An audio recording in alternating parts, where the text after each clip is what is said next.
Hello दोस्तों, आज की इस वीडियो में हम बात करेंगे यूरोप में राष्ट्रवाद का होता है। वेरी इंपॉर्टेंट चैप्टर नंबर 1 है आपका। सभी महत्वपूर्ण प्रश्न एक ही वीडियो में आपको दूंगा। 100 मार्क्स पक्का हो जाएंगे आपके, एक भी मार्क्स कटेगा नहीं अगर आप इस प्रकार लिखेंगे। सोशल साइंस में आपके 100 मार्क्स पक्का फुल मार्क्स मिलेंगे। चलिए वीडियो स्टार्ट करते हैं, फिर देखते हैं आपके बहुविकल्प कौन से बहुविकल्प वेरी इंपॉर्टेंट सॉल्व करवाऊंगा, जो आपके हर साल पूछे जाते हैं वही सॉल्व करवाऊंगा। नंबर 1 है आपका, जर्मनी के एकीकरण की आधारशिला किसने तैयार की? जो जर्मनी की एकीकरण थी उसकी आधारशिला किसने तैयार की थी? Very important. नंबर का आपका विलियम प्रथम ने की थी। नंबर खा है आपका बिस्मार्क ने की थी। नंबर गा है आपका नेपोलियन बोनापार्ट ने की थी। तो आपका राइट आंसर होगा नेपोलियन बोनापार्ट ने की थी। जो विलियम जर्मनी की एकीकरण की आधारशिला थी वो नेपोलियन बोनापार्ट ने की थी। आपका very very important right answer है आपका नेपोलियन बोनापार्ट। नंबर 2 है आपका ये लिखा नंबर 2, फ्रांस की क्रांति हुई। फ्रांस की क्रांति कब हुई? वेरी इंपॉर्टेंट है आपका। नंबर का है आपका 1788 में हुई थी। नंबर खा है आपका 1787 में हुई थी। नंबर गा है आपका 1789 में हुई थी। तो राइट आंसर होगा आपका 1789 में हुई थी। वेरी वेरी इंपॉर्टेंट है। इस सेट के आपका बिल्कुल कुछ नहीं पूछा जाएगा। सोशल साइंस में आपके 100 मार्क्स पक्का हो जाएंगे। तो नंबर 3 आपका, यंग इटली सोसाइटी का संस्थापक कौन था? जो यंग इटली है उसका संस्थापक कौन था? वेरी वेरी इंपॉर्टेंट है आपका। नंबर का है आपका गैरीवल्डी था। नंबर खा आपका बिस्मार्क था। नंबर गा है आपका मैजनी था। तो आपका राइट आंसर होगा मैजनी। जो मैजनी था वो था यंग इटली सोसाइटी का संस्थापक। वेरी वेरी इंपॉर्टेंट है। ये आपके मैं ऐसे क्वेश्चन सॉल्व करवा रहा हूँ जो हर साल पूछे जाते हैं। बेफालतू के कोई क्वेश्चन नहीं है जिसमें जो आपको खाली गुमराह करें, इसलिए आप इनको तैयार करके पक्का लेके जाएं। अगर आपको नहीं लिखना है, लिखने में दिक्कत हो रही तो आप 1-2 बार वीडियो देखें तो आपके फंस जाएगा पूरा पक्का। फिर आपका चौथा होगा। चौथा इस प्रकार लिखा है आपका, इटली का एकीकरण किसके नेतृत्व में किया गया? जो इटली का एकीकरण था वो किसके नेतृत्व में किया गया? नंबर का आपका जूसेपी गैरीवल्डी के नेतृत्व में किया गया था। नंबर खा आपका ऑटो वन बिस्मार्क के नेतृत्व में किया गया था। यह नंबर गा है आपका विलियम प्रथम के नेतृत्व में किया गया था। तो आपका राइट आंसर होगा जूसेपी गैरीवल्डी के नेतृत्व में किया गया था। ये आपका वेरी वेरी इंपॉर्टेंट। इस सेट के आपका कुछ नहीं पूछा जाएगा। मैं आपके ऐसे क्वेश्चन सॉल्व करवा रहा हूँ जो हर साल पूछे जाते हैं। फिर आपका 5वां होगा, रक्त और लोहे की नीति किसने अपनाई? जो रक्त और लोहे की नीति थी उसको किसने अपनाई थी? तो आपका नंबर का है आपका फ्रेडरिक विलियम चतुर्थ ने अपनाई थी, या मैजनी ने अपनाई थी, या आपकी गैरीवल्डी ने अपनाई थी, या बिस्मार्क ने अपनाई? तो आपका तो राइट आंसर होगा बिस्मार्क ने अपनाई थी। जो रक्त और लोहे की नीति थी, आपके बारे में बहुत क्वेश्चन किए जाते हैं। रक्त और लोहे की नीति इसमें अति लघु में पूछा जाता है, लघु त्रि में पूछा जाता है और धीर लघु में ही पूछा जाता है। तो आप इसको पक्का याद कर लें कि किसने अपनाई थी। राइट आंसर होगा बिस्मार्क ने अपनाई थी। फिर आपका अति लघु देखते हैं। तो लघु किस प्रकार लिखा है? ये रहा आपका अति लघु। नंबर 1 है आपका, यूनाइटेड किंगडम का गठन कब हुआ? यूनाइटेड किंगडम का गठन कब हुआ? तो आपका आंसर है 1707 ईस्वी में United kingdom of great Britain का गठन हुआ। वेरी इंपॉर्टेंट है, वेरी वेरी इंपॉर्टेंट है। ये आपके 100 मार्क्स पक्का हो जाएंगे। सोशल साइंस में एक भी मार्क्स नहीं काटेगा बोर्ड एग्जामिनर अगर आप मैं जो बता रहा हूँ वो याद करके लेके जाएंगे। फिर आपका नंबर 2 है आपका, महिलाओं की स्वतंत्रता और समानता के लिए आवाज़ उठाने वाली महिला कौन थी? बहुत इंपॉर्टेंट है, वेरी वेरी इंपॉर्टेंट है। इससे हट के आपका बिल्कुल कुछ भी नहीं पूछा जाएगा जो मैं आपको बता रहा हूँ। अगर आप ये याद करके लेके जाएंगे तो आपको 100 मार्क्स पक्का मिलेंगे बोर्ड एग्जाम में। फिर आपका आंसर बता दूं मैं, महिलाओं की स्वतंत्रता और समानता के लिए आवाज़ उठाने महिला कौन थी? तो महिलाओं की स्वतंत्रता और समानता के लिए आवाज़ उठाने वाली महिला ल्यूज़ो ऑटो पीटर्स थी। ल्यूज़ो ऑटो पीटर्स थी। आपका बहुत इंपॉर्टेंट है। इस सेट का आपका बिल्कुल कुछ भी नहीं पूछा जाएगा अगर आप इस प्रकार लिखेंगे जैसे मैंने आपको बताया। अगर आप इसके ऐसे याद करके लेके जाएंगे तो आपको 100 में से 100 मार्क्स पक्का मिलेंगे।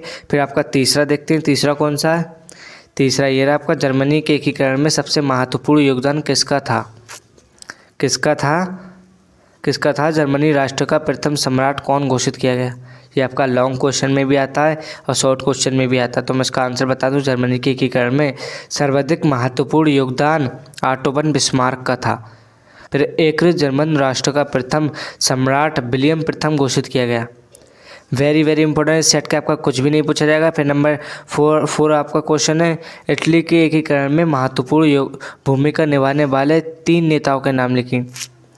यह आपका क्वेश्चन हर साल पूछा जाता है, इस साल भी पूछा जाएगा। तो आप इसको कतई नहीं इग्नोर करें, आप इसको याद करके लेके जाएंगे तो आपको 100 में से 100 मार्क्स सोशल साइंस में पक्का मिलेंगे। इस सेट के आपको क्वेश्चन बिल्कुल नहीं पूछे जाएंगे। मैं आपको ऐसे क्वेश्चन सॉल्व करवा रहा हूँ जो हर साल पूछे जाते हैं। मैं आंसर बता दूँ उसका। इटली के एकीकरण में महत्वपूर्ण भूमिका निभाने वाले 3 प्रमुख नेताओं में काउंट कबूर, गैरिबल्डी और विक्टर एमेनुअल द्वितीय ने महत्वपूर्ण भूमिका निभाई है। बहुत इंपॉर्टेंट है आपका, बहुत बहुत इंपॉर्टेंट है। सेट का आपका कुछ भी नहीं पूछा जाएगा, तो मैं आपको ऐसे क्वेश्चन सॉल्व करवा रहा हूँ जो हर साल पूछे जाते हैं, ना कि बेफालतू के क्वेश्चन बता रहा हूँ। क्वेश्चन नंबर 5 है आपका, ऑटोमन बिस्मार्क को जर्मनी के एकीकरण का जनक क्यों कहा जाता है? 2 कारण लिखिए। मतलब ऑटोमन बिस्मार्क है, उसे जर्मनी के एकीकरण का जनक क्यों कहा जाता है, ये आपको उदाहरण बताना है, इसकी वजह बताना है कि किस वजह से कहा जाता है। नंबर 1 है आपका, आंसर मैं बता दूं। नंबर 1 है आपका, ऑटोमन बिस्मार्क ने रक्त और लोहे की नीति सैन्य शक्ति पर चलकर जर्मनी का एकीकरण करने में महत्वपूर्ण भूमिका निभाई, इसलिए उसे जर्मनी के एकीकरण का जनक कहा जाता है। ये तो आपको वजह तो पता लग गई कि क्यों कहा जाता है। फिर आपका दूसरा है, बिस्मार्क ने कूटनीति द्वारा ऑस्ट्रिया को वैश्विक पटल पर एकाकी करके प्रिसा की शक्ति को मजबूत किया। बहुत इंपॉर्टेंट, प्रिसा की शक्ति को मजबूत किया, महत्वपूर्ण है ये आपका, महत्वपूर्ण पक्का आएगा ये। इस सेट का आपको कुछ भी नहीं पूछा जाएगा, ये पक्का आएगा आपका। 100 नंबर पक्का हो गया आपके बोर्ड एग्जाम में। सोशल साइंस से आपको 100 मार्क्स पक्का मिलेंगे। वेरी वेरी इंपॉर्टेंट है आपका, इस सेट का बिल्कुल नहीं पूछा जाएगा। फिर आपके देल लघु उत्तरीय देखते हैं। ये है आपका लघु उत्तरीय, वेरी इंपॉर्टेंट। नंबर 1 है आपका, फ्रांसीसी क्रांति का यूरोप पर क्या प्रभाव पड़ा? फ्रांसीसी क्रांति हुई थी, उसका यूरोप पर क्या प्रभाव पड़ा? तो मैं इसका आंसर बता दूँ, बहुत इंपॉर्टेंट है। पहला है आपका, छात्र तथा मध्यम वर्ग सक्रिय को गया यूरोप के विभिन्न शहरों में जब फ्रांसीसी क्रांति की खबर पहुंची तो छात्र तथा शिक्षित मध्यम वर्ग के अन्य सदस्य जैकोबिन क्लब की स्थापना करने लगे। ये आपको बहुत इंपॉर्टेंट। नंबर 2 मैं बता दूं आपका, अन्य देश फ्रांसीसी विचारों से प्रभावित हुए। फिर लिखना है आपको, रेड नीले पेन से लिखना है आपको, उनकी गतिविधियों और अभियानों ने उन्हें फ्रांस सेनाओं के लिए रास्ता तैयार किया जो 1790 दशक में हॉलैंड, बेल्जियम, स्विट्जरलैंड और इटली के बड़े इलाकों में घुसी। क्रांतिकारी युद्ध के शुरू होने के साथ ही फ्रांसीसी सेनाएं राष्ट्रवाद के विचारों को विदेशों में ले जाने लगे। बहुत इंपॉर्टेंट है, वेरी वेरी इंपॉर्टेंट। सेट का आपका कुछ भी नहीं पूछा जाएगा। मैं आपके ऐसे क्वेश्चन सॉल्व करवा रहा हूँ जो हर साल पूछे जाते हैं, ना कि बेफालतू क्वेश्चन बता रहा हूँ मैं आपको। फिर आपको बता दूँ, नंबर 2 आपका, जर्मनी के एकीकरण में बिस्मार्क ने किस नीति का पालन किया? उसने जर्मन साम्राज्य में ऑस्ट्रिया को किस प्रकार सम्मिलित किया, बताइए। जैसे मैंने अभी आपको बताया कि रक्त और लोहे की नीति किसने अपनाई, तो बिस्मार्क ने अपनाई। ऐसी घुमा फिरा के क्वेश्चन पूछा है ये वाला कि जर्मनी के एकीकरण में बिस्मार्क ने किस नीति का उपयोग किया, किस नीति का पालन किया। जैसे अभी मैंने बताया कि रक्त और लोहे की नीति का, तो घुमा फिरा के यही लिखना है आपको। जैसे इनने अभी पूछा क्वेश्चन में, जर्मनी के एकीकरण में बिस्मार्क ने किस नीति का प्रयोग किया, तो आपको इसी लिखना है। जर्मनी के एकीकरण में महत्वपूर्ण बिस्मार्क का था और उसने रक्त और लोहे की नीति का निवारण किया, उसने जंग जीती। तो आपको इस प्रकार से लिखना होगा। कुछ ना, आपको ज़्यादा कंफ्यूज होने की ज़रूरत नहीं। तो मैं बता दूं क्या लिखा है, किस प्रकार देखते हैं अपनों। फिर नंबर 1 है आपका, जर्मनी के एकीकरण हेतु बिस्मार्क ने जिस युद्ध नीति को अपनाया उसे रक्त और लोहे की नीति कहते हैं। वेरी इंपॉर्टेंट है, वेरी वेरी इंपॉर्टेंट। नंबर 2 है आपका, जर्मनी एकीकरण हेतु बिस्मार्क ने प्रिसा की सेना और नौकरशाही की सहायता ली। इसके प्रभावस्वरूप 7 वर्ष की अवधि में प्रिसा ने 3 युद्धों में ऑस्ट्रिया, डेनमार्क और फ्रांस पर जीत दर्ज की तथा एकीकरण की प्रक्रिया संपन्न की। वेरी वेरी इंपॉर्टेंट है आपका। इसी प्रकार लिखना है कि बिस्मार्क ने प्रिसा की नौकरशाही की मदद से ऑस्ट्रिया, डेनमार्क और फ्रांस से जीत दर्ज की। ऐसे लिखना है आपको। इस प्रकार लिखेंगे तो आपको 100 मार्क्स पक्का मिलेंगे। आपको सिर्फ समझने की ज़रूरत है, आपने समझना बहुत इंपॉर्टेंट होता है आपका। फिर आपका वर्साय में आयोजित एक समारोह में जनवरी 1871 ईस्वी में पिरसा के राजा विलियम प्रथम को एकीकृत जर्मन का सम्राट घोषित किया गया। यही पिरसा के राजा विलियम प्रथम को एकीकृत जर्मन का सम्राट घोषित किया गया। तो कब किया गया? जर्मनी 1871 ईस्वी में। 1871 ईस्वी में जर्मनी का विलियम प्रथम सम्राट घोषित किया गया। बहुत इंपॉर्टेंट है, इस सेट का आपका बिल्कुल नहीं पूछा जाएगा। फिर आपका तीसरा मैं बता दूं, तीसरा इस प्रकार लिखा है, ऑटो वन बिस्मार्क कौन था?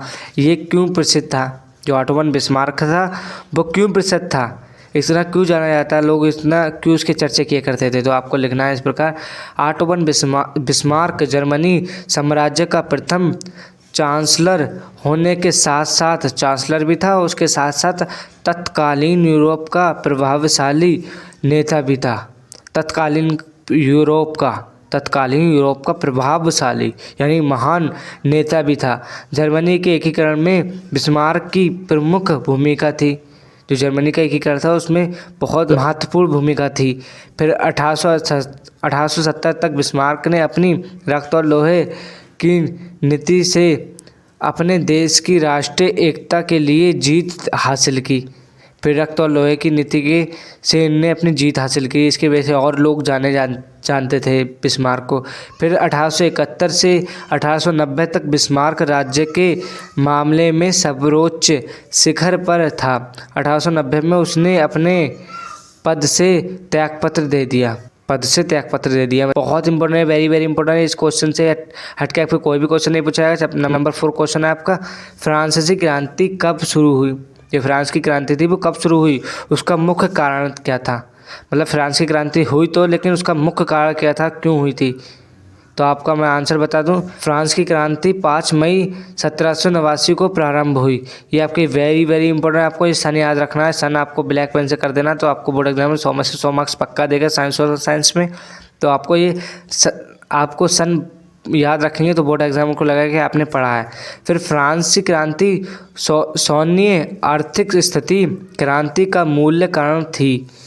लुई सोल्वे की फिजूल खर्ची से राजकोष खाली हो गया था तथा देश आर्थिक रूप से दिवालियापन की कगार पर था। ऐसी हालत में शासक ने जनता पर कर भार बढ़ाने के लिए नए कर लगाने के प्रस्ताव किए, जिसका जनता ने विरोध किया।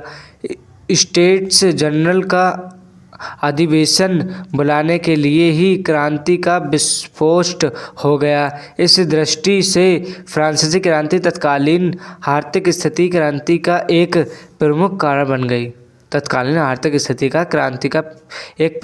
बन गई। ये आपकी वेरी वेरी इंपॉर्टेंट। जैसे कि फिजूल खर्ची जो करते थे लुईस सोल्वे जो थे, फिजूल खर्ची करते थे, तो इनके मतलब पैसा वैसा था वो ख़त्म हो गया। तो उसकी वजह से जनता पे इनने कर लगाने की बात की, जीएसटी लगाने की बात की। ज़्यादा जीएसटी लगाएंगे तो इस पे जनता ने अपना विरोध किया, जनता ने अपनी आवाज़ उठाई। ये आपका बहुत इंपॉर्टेंट है, आपको इस प्रकार लिखना है, आपको सोच के लिखना है, सोच समझ के लिखना है। आपको क्वेश्चन को समझ लेना है कि क्वेश्चन कहना क्या चाह रहा है। फिर आपका धीर लघु मैं बता दूं, धीर लघु बहुत इंपॉर्टेंट है। ये रहा आपका धीर लघु। प्रश्न नंबर 1, 1789 ईस्वी की क्रांति का फ्रांस तथा यूरोप पर क्या प्रभाव पड़ा? किन्हीं 5 प्रभावों का उल्लेख कीजिए। ये वेरी इंपॉर्टेंट है, मैंने इनके आंसर तो नहीं बताया। अगर आप कमेंट करेंगे तो आपके धीर लघु के सभी क्वेश्चन का सॉल्व करवा दूंगा मैं। सोशल साइंस के जितने भी चैप्टर हैं सबके एक वीडियो में प्रोवाइड कर दूंगा, आपको दे दूंगा, मैं बता दूंगा। फिर आपका नंबर 2 प्रश्न है, अपने संसाधन वाले क्षेत्रों में शासन व्यवस्था को ज़्यादा कुशल बनाने के लिए नेपोलियन ने क्या बदलाव किया? ये भी आपका वेरी वेरी इंपॉर्टेंट है, वेरी वेरी इंपॉर्टेंट। इस सेट का आपका कुछ भी नहीं पूछा जाएगा। अगर आप कमेंट करेंगे तो मैं आपका धीर लघु के सभी आंसर बता दूंगा आपको। तो आज की वीडियो में बस इतना ही, मिलते हैं नेक्स्ट वीडियो में। Thank you.